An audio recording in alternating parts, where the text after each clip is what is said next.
먼저 여기 의원님들께 제가 먼저 보충 설명을 드리도록 하겠습니다. 이 문제의 UAE에 대한 파병은 올 연초부터 제가 3월 달에 이해해가지고 먼저는 헌법 위반 시비가 자꾸 걸리기 때문에 이걸 없애기 위해서는 법을 먼저 정비해 놓은 다음에 그래서 정비해 놓은 다음에 이거를 하는 것이 순서였었습니다만은 제가 그런데 4월인가 이거를 법안을 국군의 해외 파병 법안 좀 이 위헌 소지를 줄이기 위한 법안을 검토를 해가지고 올렸는데 이게 아직까지도 우리 위원회에 상정이 되지 않았기 때문에 검토를 할 수 있는 기회를 놓쳤다. 여러분들에게 의원님들에게 그 취지와 이런 것들을 해서 그 법안 심사에 여기 올려왔을 때 제안 설명이 됐을 것이고 그 다음에 이것이 법안 심사 소위를 거쳐서 이게 의결이 된 다음에 이게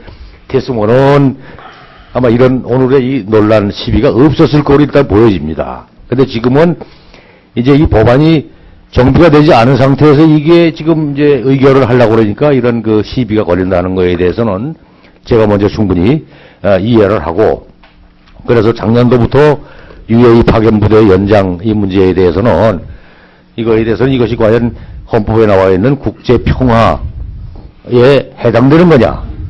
과연 국익을 위한 해외 파병이라는 게 그 우리 장병들의 생명을 걸어놓고서는 국익을 위해서 내보낼 수 있는 것인가 하는 게 시비가 걸려가지고 솔직히 제가 1년 동안 여러 차례의 세미나를 하고 법안을 만들어가지고 공청회도 2번인가 했습니다. 그래서 거기서 이제 헌법의 위반 소요를 없애자 해서 첫 번째 파견 지역을 다시 말하면 이 내용을 국방 교류 협력이라는 범위로 한정을 했고 여기에는 절대로 전투 지역에 가서는 안 된다. 두 번째는 현장에 가서 전투 임무를 수행해서는 안 된다. 세 번째, 반드시 상대국의 요청이 있을 때에 국회의 동의를 거쳐가지고 해나간다 하는 쪽으로 이 범위를 이렇게 이제 확장시켜 놓으면은 그런데 여기에는 또 하나 달려있는 게 이제까지 PKO 평화유지군 해외 파병은 외통위에서 해가지고선 쭉 해서 법이 돼 있었기 때문에 문제가 없었는데 솔직히 여기에 같이 해당되는 게 다국적군에 몇 번 참여를 했습니다만은 이것도 법적 근거가 없이 시행이 되어 왔습니다. 다국적군 뭐 이라크에 참전한다든지 이런 다국적군에 참전했던 것들도 실제로는 법의 정비가 없는 상태에서 이루어졌기 때문에 이번 기회에 앞으로 그런 것들이 있을 때에 우리가 위법 논란을 해소하기 위해서는 법을 정비해야 되겠다 해서 그 범위를 기존 PKO도 있습니다만 다국적군 나가서는 전쟁이 예상되지 않는 지역에서의 국방 교류 협력이라는 여기까지 해놓고 그 다음에 이제 여기 하다 보니까 요번에 필리핀에서 국제적으로 긴급 재난 구호 이런 것도 벌어지다 보니까 일본은 그 법이 정비되어 있으니까 바로 열흘 내인가 그냥 1000몇 명, 1500명가 바로 보내버렸는데 우리는 이거 국회 동의 받는데 걸려가지고서는 540명인가 보내는데 한 달 이상 걸렸거든요.